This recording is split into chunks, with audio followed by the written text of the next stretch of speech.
One of my biggest learnings in these 4 years was understanding, and by the way, I'm still sometimes failing at this, understanding that the founder's role is to, within the team, to always put an emphasis on the vision, the long-term game. Impossible made possible, over-promising all the time. Like, we need to break the rules. We need to be the best. We need to, but then it's the same person who needs to be more pragmatic with investors, and he needs to hopefully under-promise and overachieve. I failed badly at this because I did the same for both, which was selling the vision, like the big vision. And for the first years, I failed on every promise that I've made.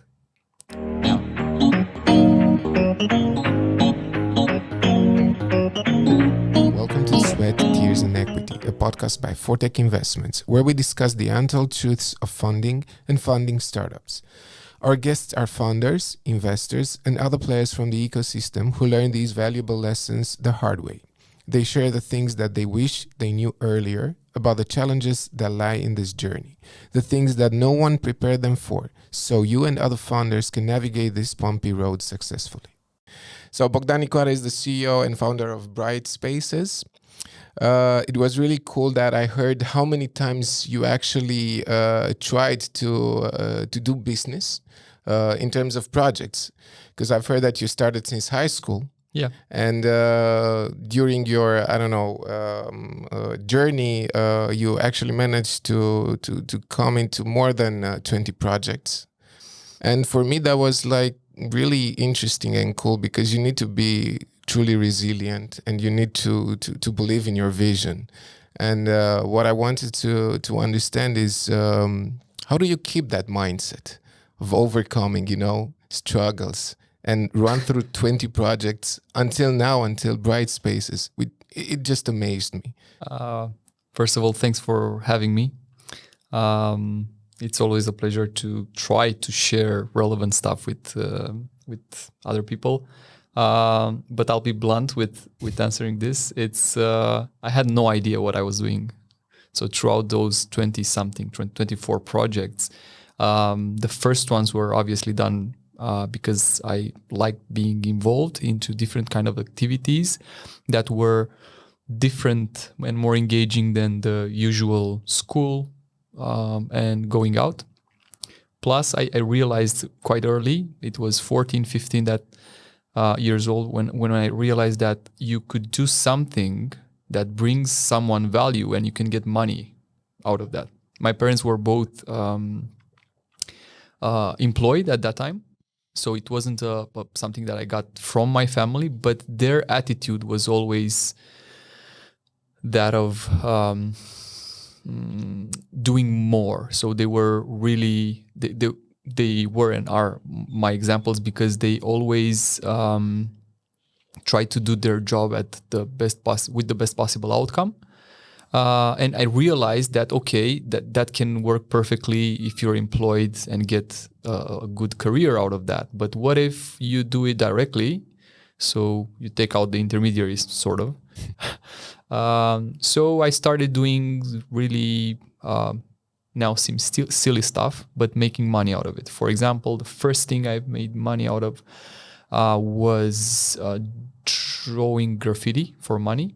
So I was passionate about graffiti, part of a high school group, not to say gang, but we were rollerblading, skating in Ploiești. We were drawing graffiti, and that's illegal, obviously. So we said, so it's illegal. We're running from the police. We're spending our own money on spray cans. Why not try to do it differently? So we went to some places that we knew around it was around the high school. Basically, it was the computer bar at that moment. It was really internet cafe.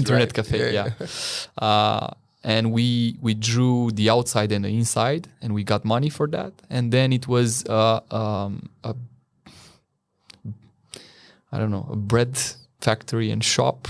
Again, it had a very bad look on the outside, and we drew their brand sort of with some breads, and I think, and we got some money. Then we realized that the lifestyle that we had, which was hip hop, R&B, and rap driven. Okay.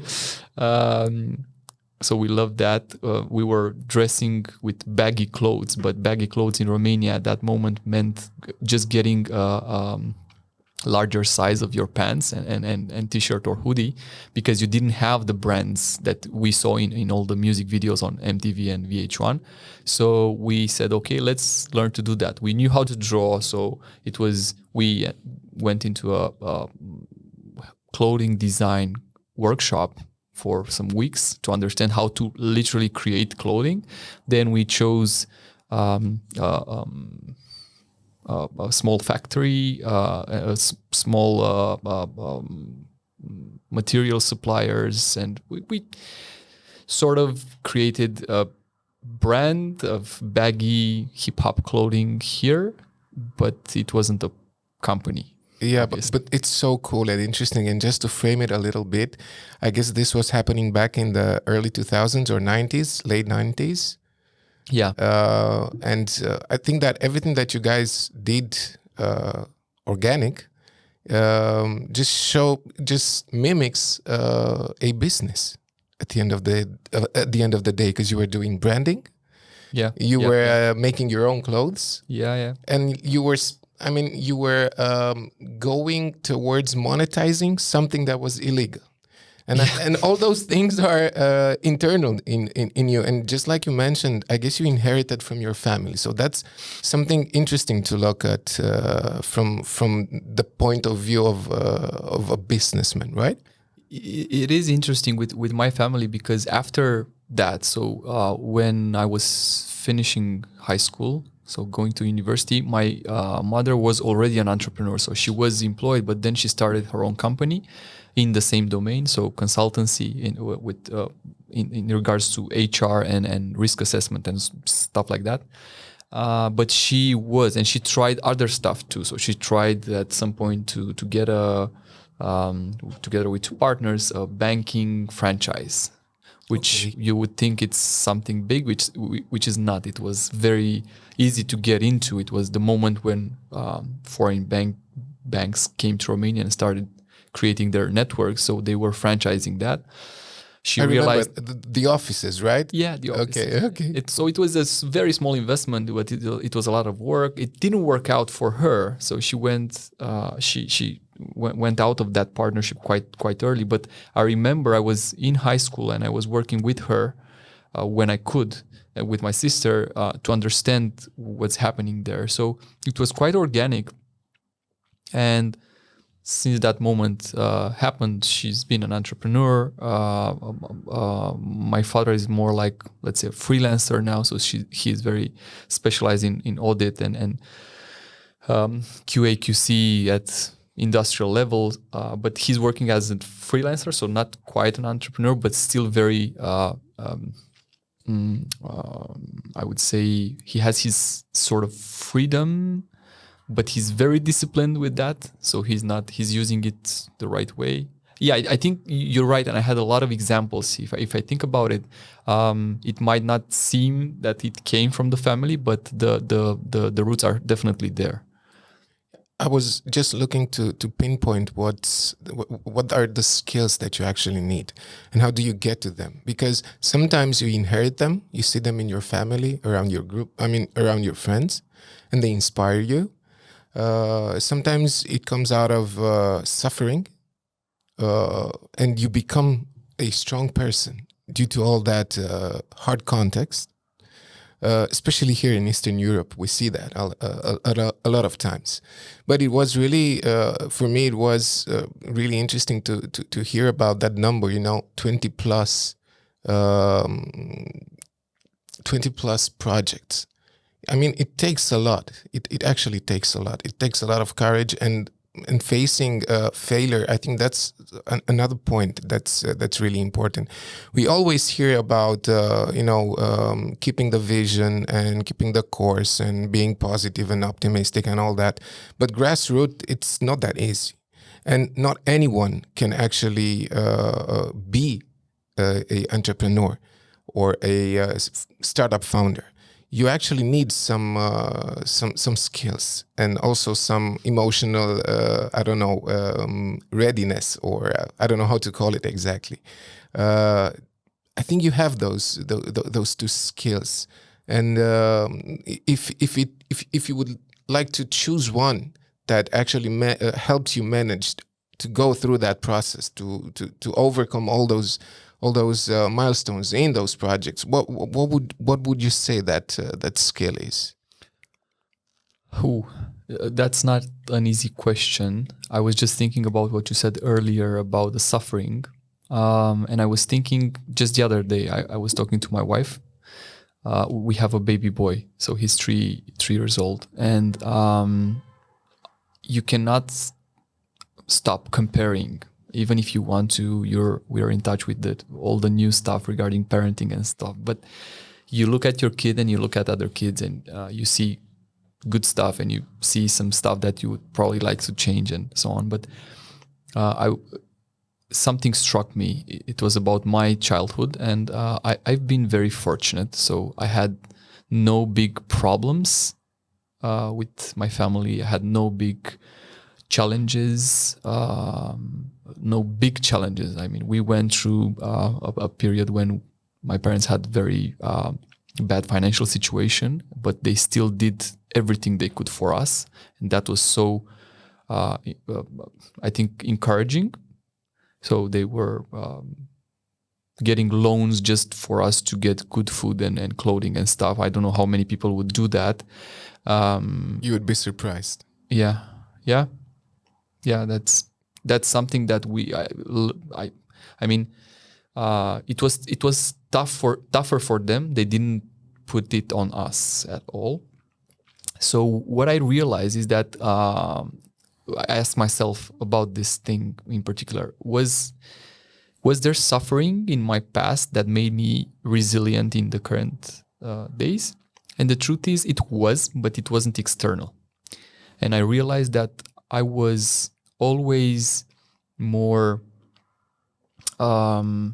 shy and introvert and scared of everything when I was a kid, but I wanted to be different. I don't know where that comes from, but I when I was bullied, for example, this probably are the biggest psychological challenges still, remembering the bullying. So I wasn't a tough person. I wasn't big. I was always skinny. But I always wanted to be more. So in the first years, it happened that unfortunately I became sort of a bully because I talked well and I was very manipulative and convincing. So I managed to generate a lot of attraction and people around me who supported me. Then I realized that's not the way I want to do stuff. But I think that transformed into creating teams eventually. But it did happen also from at least not suffering and frustration in my case. So there is a rooting in that. Tough to see it because but it's true. It's I think we need to come back to your question, to your direct question. Not sure if it's a skill, but it surely is a driver. So if you're fair to yourself, especially when you grow older and more mature, you can look backwards and understand what worked for you. Was it a stick? Was it a carrot? Was it a mix between the two? What percentage? In what way? So in different times of my life, it was carrot and stick. But I need to admit that the stick worked. So when I wanted something very badly and I didn't have it, and I felt that without it, I will be suffering. I did my best to get that. Do you think that I sometimes I believe that human potential is huge and it can be unlocked through events. In the examples that you gave me, do you think that the ability of having not manipulating but knowing how to talk, did that shape your commercial skills, your sales skills? Yeah. Did that trigger something in you that you actually used later on in your life? Absolutely. I realized that quite early, that I could express myself quite convincing, and that I could drive action around me when needed. That happened in school, in projects, that happened in for example, in convincing teachers or professors of some things that I wanted. I can give you an example that I used to be very proud of. Now it seems silly, but I only failed during my university years, only failed one exam. So I got a 4. And I just wrote an email, and I still have that email. I wrote an email to the teacher expressing that I know exactly what I wrote there. I appreciate the process of assessing my work, my thesis there, but I am sure that it was at least a 6, because I know I answered good at that one and at that one and at that one, and so I kind of summarized everything. It was a very convincing email, and I got a 5. So she changed my grade to a 5 without any formal process. It was just an email, a well-written email. So that obviously gave me the confidence that I can do more with that I can gather good people around me, convince clients. It sounds silly now because I used it sort of in the wrong manner, although it wasn't necessarily the wrong manner, because I was sure I deserved it at least 5. So I felt it was not right to get a 4. But it was a bit of let's say, my ego was growing with this kind of small successes. And that at some moments was so big that I consider myself invincible. Then I fell down quite hard multiple times. I think I'm now better at it, but it still happens to consider that I can do anything. Cool. Super cool. I mean, I get this energy from you that you are driven by beliefs, and you are driven by maybe vision. And let's see if we can point that out later on. I want to move a little bit on the context of your present business. Because speaking about skills, that's also a very important factor in success, in measuring success and actually achieving success.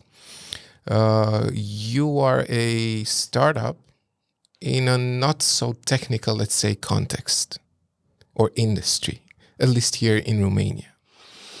Now, obviously, you have the abilities to convince people, but I would love to know about your business profile and how did you think about starting your company here in Romania at first? Because I guess this is the playground where you deploy your first time, let's say, business. And how was that for you? How was that? I don't know. How did you break the ice? Well, fast forward from high school in 2008, I started my software development / web design company with some friends.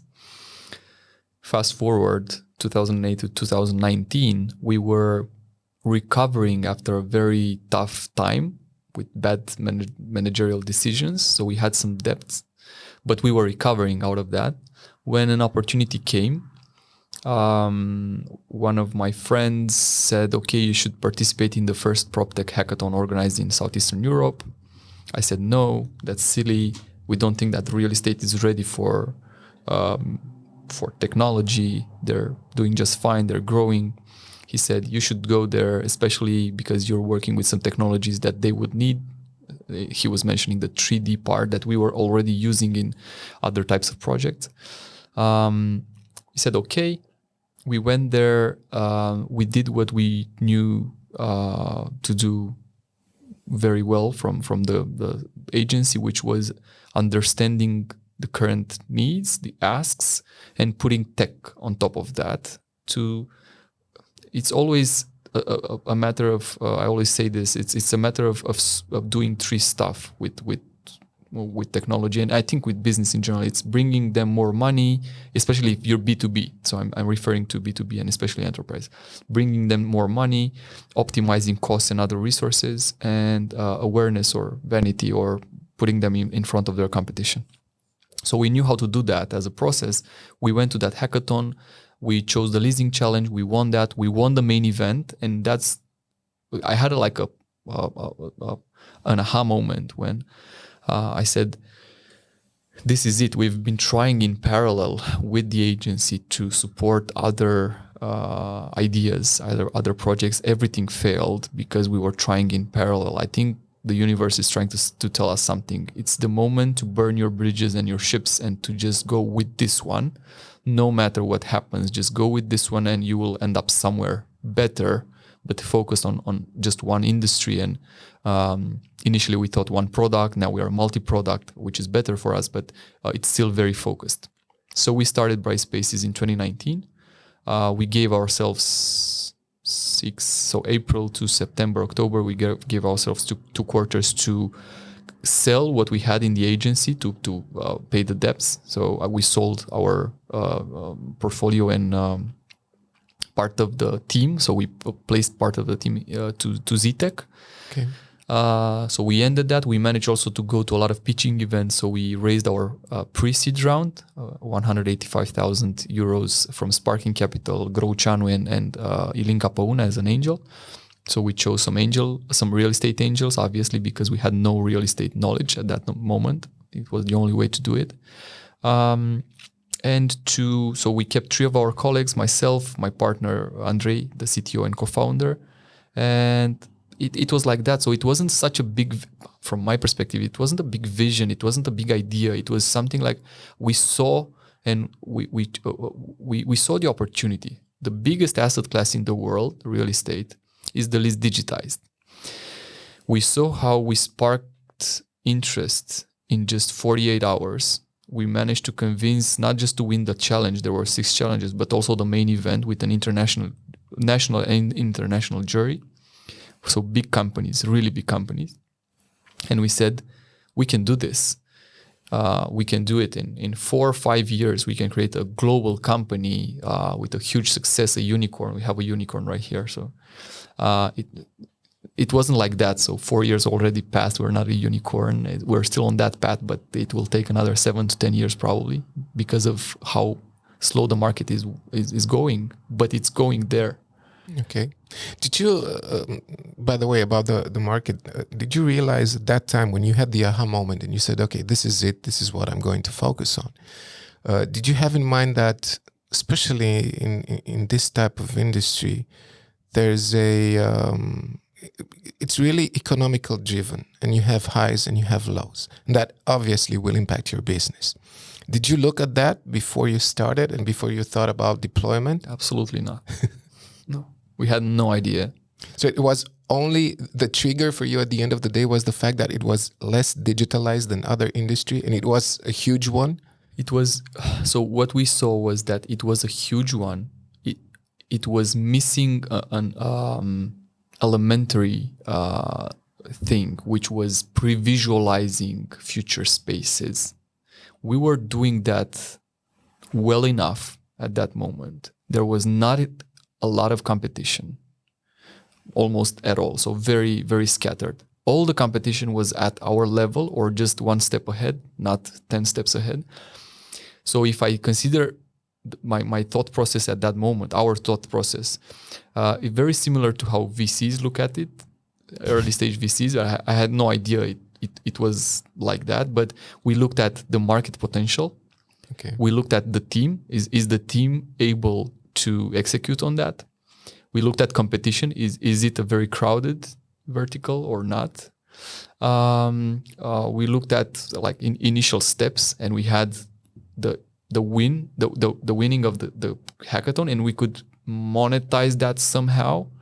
Then it happened with another hackathon with Skanska in October, and we could monetize on that. So we started gathering some small, let's say, initial badges, which we said, okay, this is interesting. If it's growing, even if it wasn't financially, it was growing. So we said, this is it. This is the ship that we need to jump onto. Okay. Obviously, from idea to deployment, it's a different thing. And I was wondering how was it at the beginning when you started reaching out, partnerships, when you started talking about your value proposition, of course with potential clients. How was that path? Especially when we're talking about startups, there's pressure, and we will talk about pressure. Please expand a little bit on that, because there's a lot of potential entrepreneurs that are listening to us, and I think this is a very important moment that breaks a lot of new potential businesses due to weird decisions. Yeah. Would you like to expand a little bit on that, please? I'm laughing because one of my biggest learnings in these 4 years was understanding, and by the way, I'm still sometimes failing at this, understanding that the founder's role is to, within the team, to always put an emphasis on the vision, the long-term game, impossible made possible, over-promising all the time. Like, we need to break the rules. We need to be the best. We need to, but then it's the same person who needs to be more pragmatic with investors, and he needs to hopefully under-promise and overachieve. I failed badly at this because I did the same for both, which was selling the vision, like the big vision. And for the first years, I failed on every promise that I've made.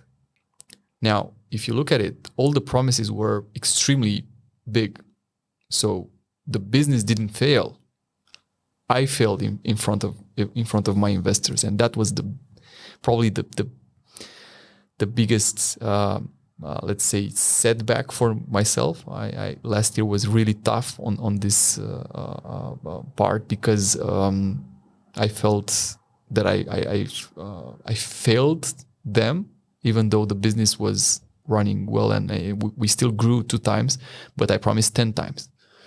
So so initially, this is something that again, to answer your question, is it was normal to dream big, and it was normal to think that the impossible will be possible, but we should have kept that inside and be more pragmatic on the outside.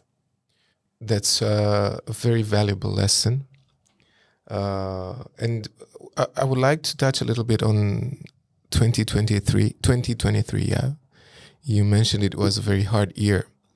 And I would like to start from, how did you manage to, I don't know, I guess, mitigate the expectations that you projected and the fact that you didn't achieve them, and maintaining a good relationship with the investors and keeping them on board? I think that's not easy to do. Yeah. And also the fact that you have to be dual a little bit, in the sense that you need to have the right leadership, the right soft skills to communicate the vision, and that you're breaking the walls and with your team. And then you have to have another type of speech in order to keep the investors on board and helping you also from the smart money perspective, not on the money perspective, because that's not enough. Mentorship, I think, is really valuable. And we talked also about that off the cameras. Yeah. How did you do that?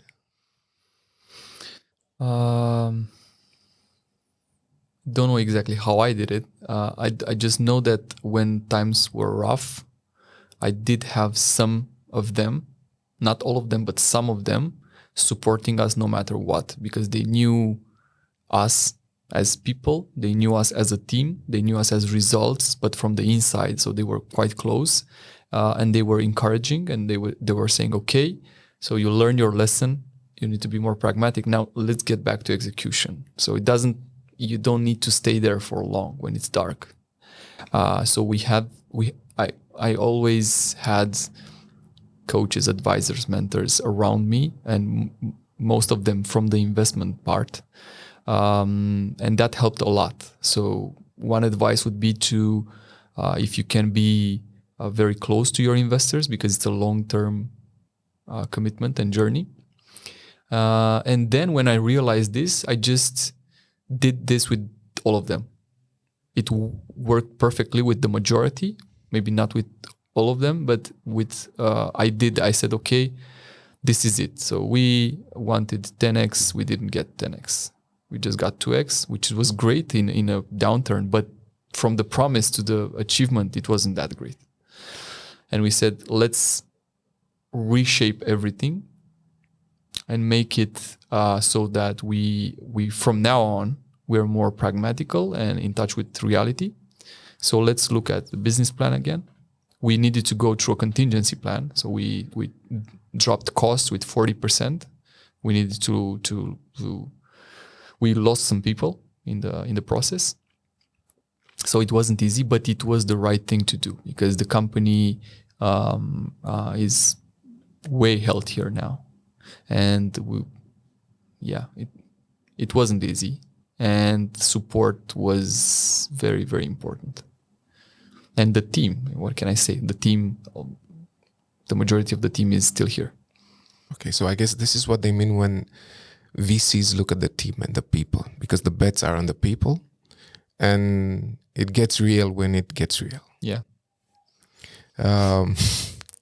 Yeah, I saw, I think, on your webpage that you are a VC-backed startup. Obviously, we know that because Fortech Investments plays a role in Thank you for that backing up and trust.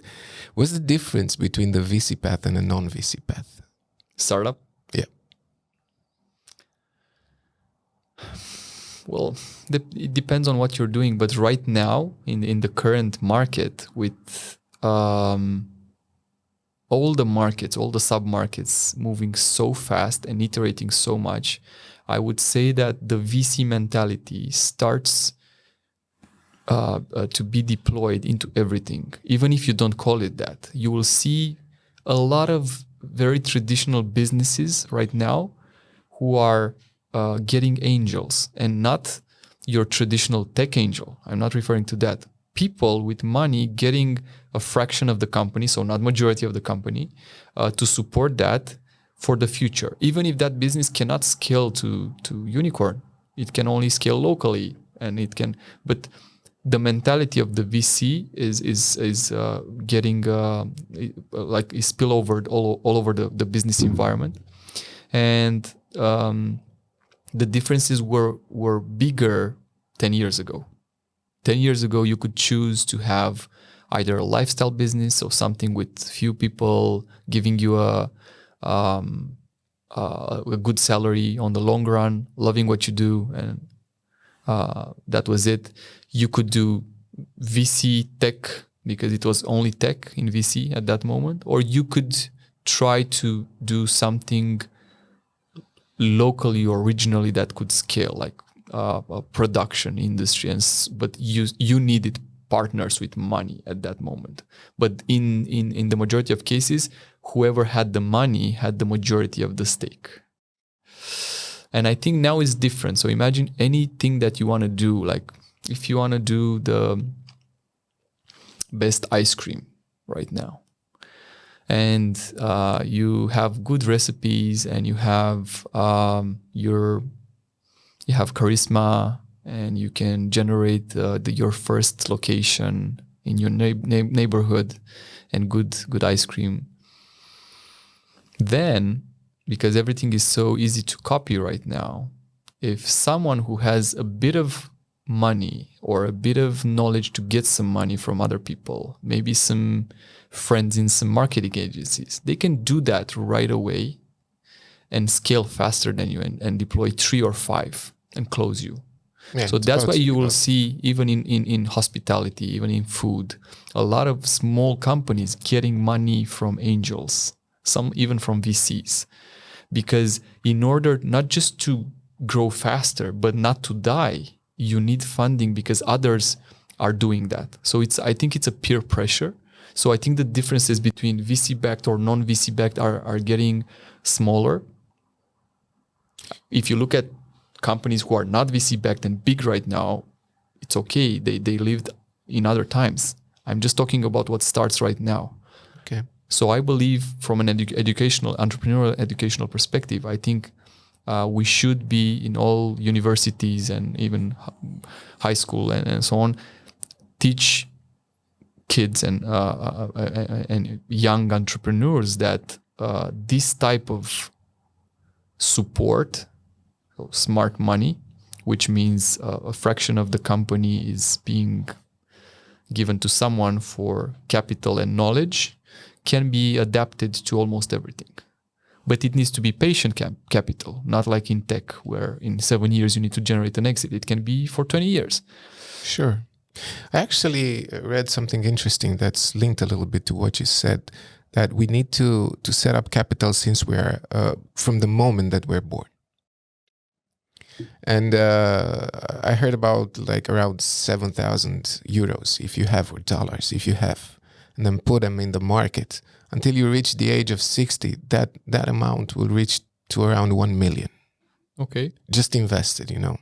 So also in terms of talking about infrastructure in the educational space, yeah, we, especially here in Romania, we need to be more aware and more educated about financing and about investment, but on a true level, not what's going on right now, because we see a lot of gurus talking about financing, and that I think it's not the right thing to do at this moment, and we should be aware of where the really true advices come from.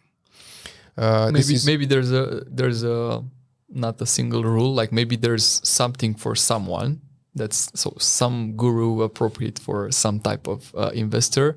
I think people who are interested in that right now will find a lot of good sources. Of course, there's a lot of good whoever is looking for fast earnings will be in for a disappointment. Unfortunately, that's where they tap in. Yeah.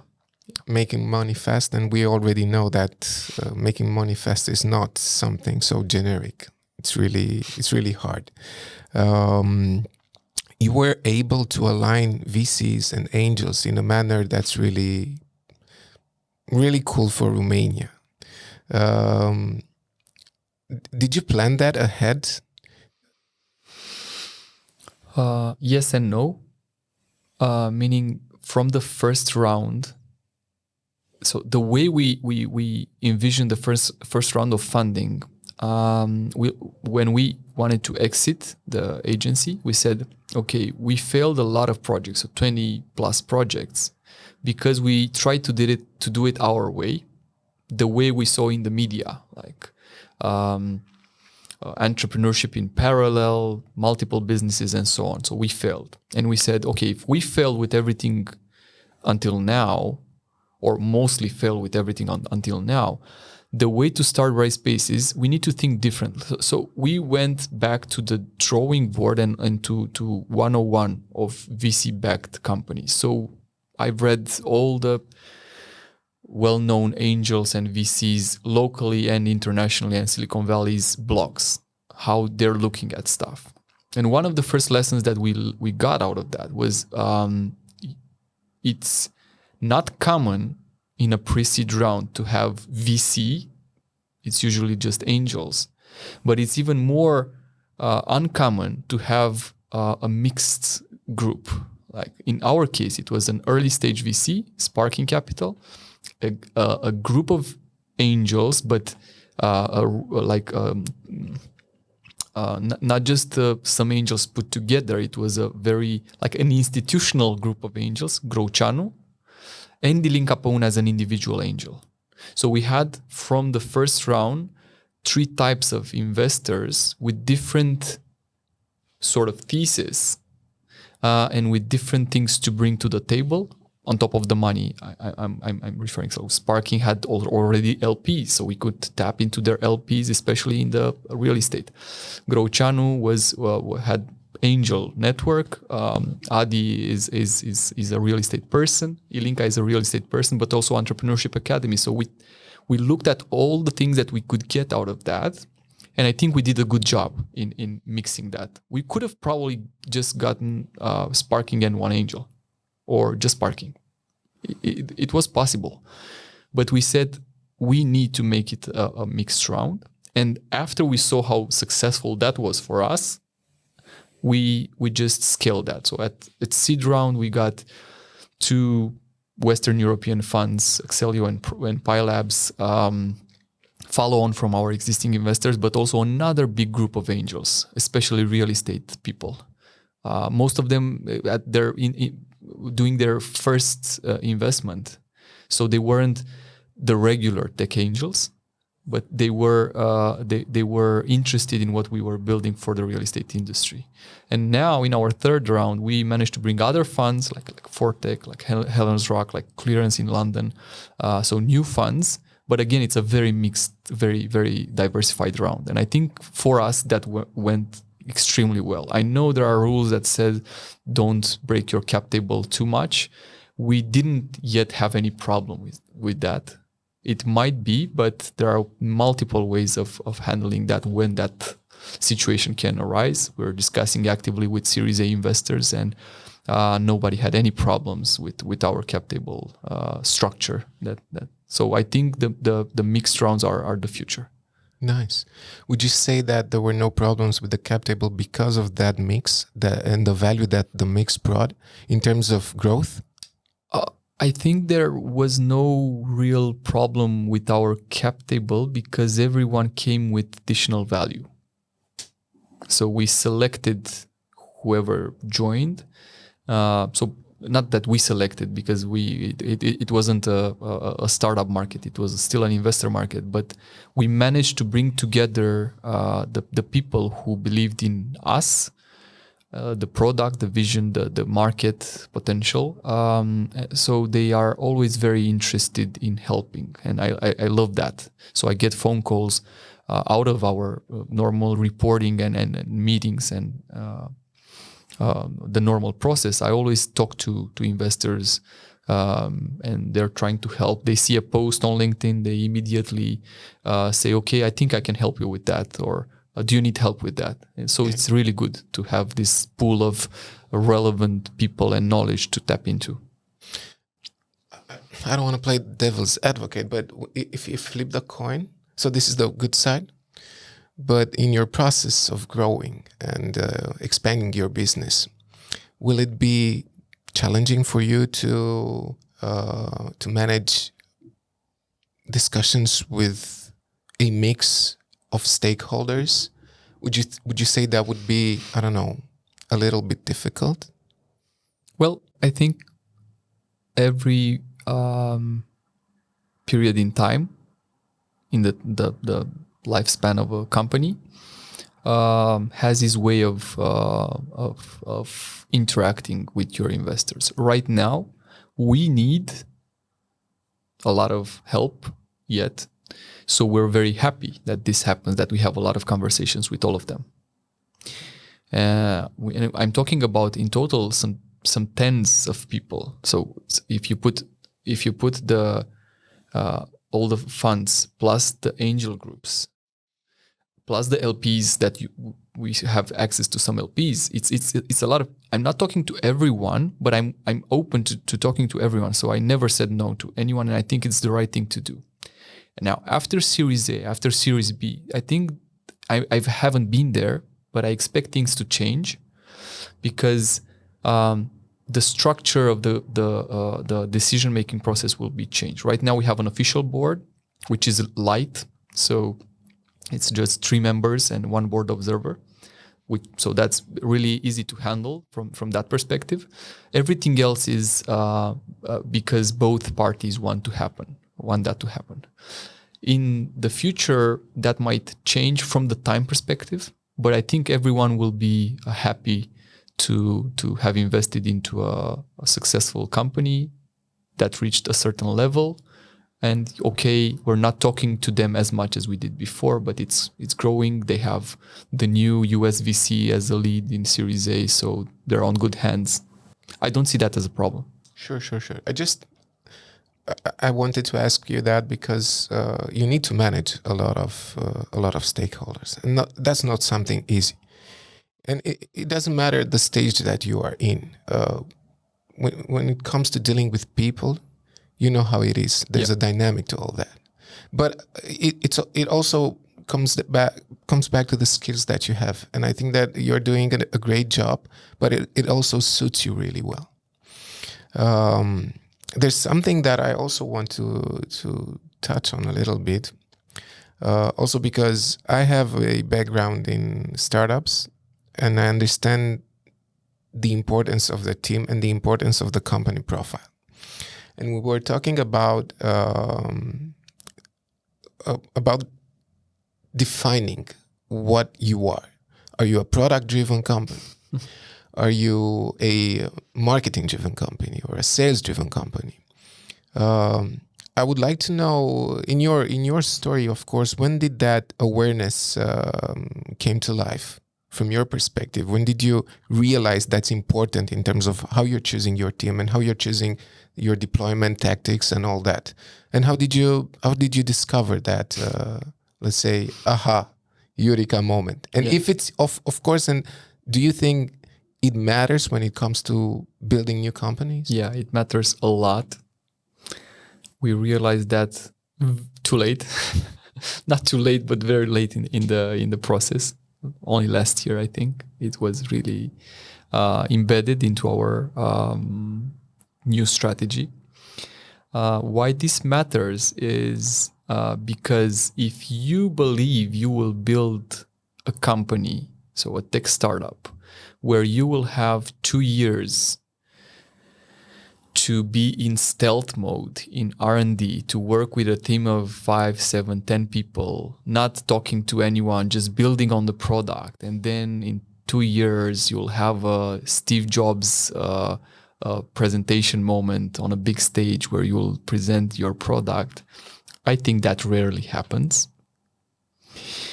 I think the product-led companies are rare. The true product-led companies are rare.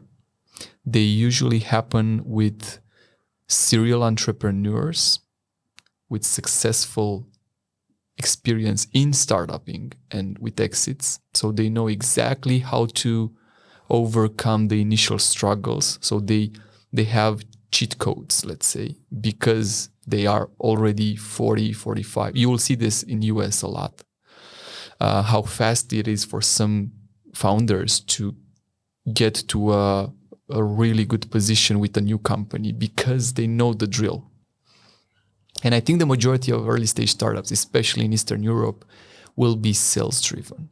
What that means for me is that investors who are putting any type of any ticket into you will expect revenue very fast. And you need to imagine what that means. That means that you will never have the time to build what's in your head. You will only have the time to build what's sellable.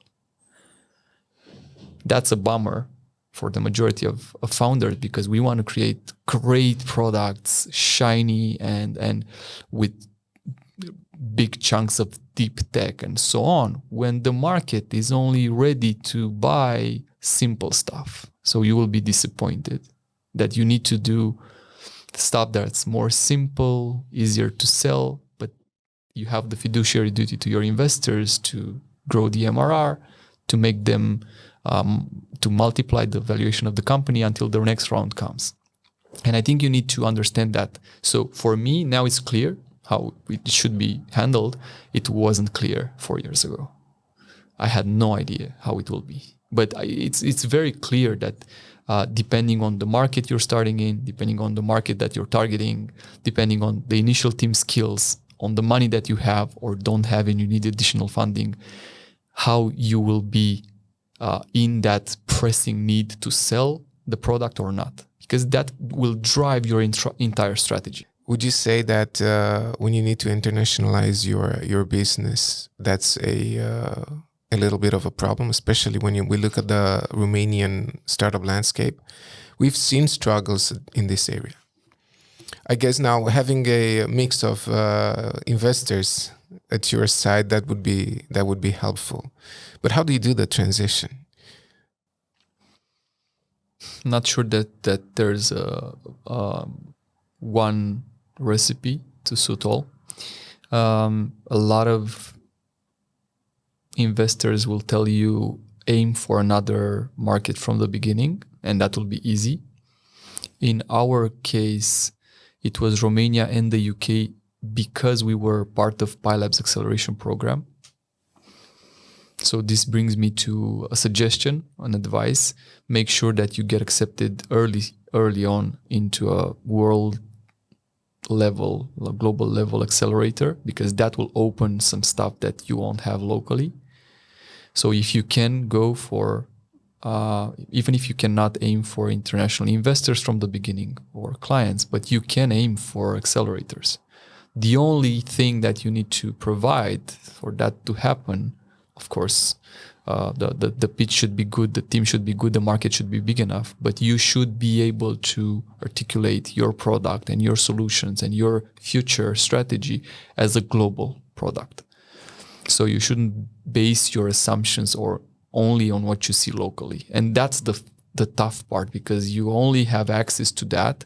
In order to get into an international accelerator, you need to show a global mindset, but you don't have that global mindset because you were only playing here in the first month. So how do you do that? I think it's also a bit of luck, a bit of good PR, selling yourself better at what you can do, even if you're not doing it right now. Politics, using your existing angels to support you. And so, yeah. There's always a elevator pitch or a sales pitch or a value proposition when you're at the idea stage, and when you are after you have deployed your business after the MVP. How would you articulate your value proposition now? Really short. That's interesting because I have a few of them for different audiences. And that's another thing that changes and you should be very aware of. At the beginning, you will only have one because your initial idea is to get investors. So it will be an investment elevator pitch or USP that you can articulate. But after you start having clients or even partners, like channel partners to sell, you will need to say a few words about the company. Or even when you're in hiring mode, you will need to say different things in a few words to convince the other person that they should continue talking to you.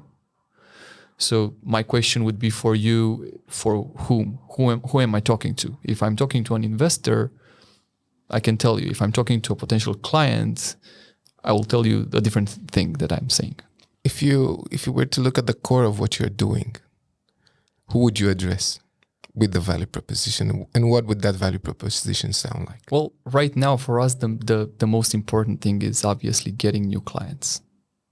So I would go, if I would only be able to choose one person or one audience to pitch to, I would definitely pitch to clients. And I will tell them that it's the first time in their history when they're able to get faster leases up to 30%, to optimize their marketing, architecture, and sales costs and resources with up to 25%, and to get up to 10 times more tours for their spaces by using Brightspace's 3D technology. Awesome. One last thing, and thank you so much for being present here. Thank you for having me. It's something that I read. It was a quote of yours, and it sounded like this. The founding rounds for Bright Spaces can fit into two categories. They have been challenging, but have also brought the greatest satisfactions. The emotions you go through in a few months of fundraising are hard to explain. Nothing can prepare you for them. You have to go through the process step by step, from pitches to negotiations and discussions with lawyers. You have to learn to control your emotions because otherwise you can risk damaging relationships. How do you control the emotions? When did I say that? I don't know. It's something that I actually translated it from Romanian to English. But it's really true. Like I identify with that totally. Obviously, because they are your words and they sound really, really nice. Emotions. I wanted to also talk about this subject because I have seen huge potential, huge startups that could have gone to amazing status, at least in my assessment. But I saw that emotions played a huge role. Interaction with the funders, with the VCs, interaction with the customers. You can be your own enemy. And this was really interesting for me, at least. I mean, I understand how you can risk damaging relationships, and I understand how certain moments play a huge role in what you're building, and you can be your own biggest enemy. How do you keep calm, and how do you manage those situations which come? I mean, I think it's really important that you have contextual awareness, first of all, and have a bird's eye view. How do you do that, actually? How do you have that bird's eye view, and how do you understand those emotions and those voices inside you and the role they play? Again, I don't think there's a one solution fits all. For me, it was my own journey of self-awareness and understanding myself, which started quite early. So when when I was in university, I started looking at myself from a spiritual perspective with different practices, meditation, yoga, movements, even simple stuff like running. I know you're passionate about running. Yeah. Does that help? A lot. I can give you an example. So I received a sort of a bad news some days ago, and I was initially so furious at the situation, not the person or myself. Just like I didn't mitigate this right. I don't know why I did it, but I was furious, and I was in a, let's say, a destructive mode because I was dark, and I just said, okay, I'm just going to run for a bit. And I ran for 25 minutes. And it changed everything. Like I managed to mitigate the outcome, to understand it can happen in multiple scenarios. And if there's something to do, I'll do it. If there's nothing to do, it is what it is. So, but that comes after many, many years of failing at doing that. Another thing that helps me a lot is having coaches, advisors that I trust. I would trust my life to them, and I listen to them very carefully, and I try to put into practice a lot of the things that they say. And I think it's, as for every human being, it's an evolution. Thank you, Bogdan, so much. Thank you very much for having me. I think you are an amazing human being, and the same. Thank you. I also believe that you will reach amazing milestones in your business and also as a person. I only got good energy from you. You are really sharp and on point, and that says a lot about you. And it was really an honor for me to have this discussion, and also the fact that you tapped a little bit in the emotional side. That says a lot about you. And thank you for sharing so much. Thank you. thank you for having this podcast, and I look forward to the next episode. Cool. Thank you. Thank you.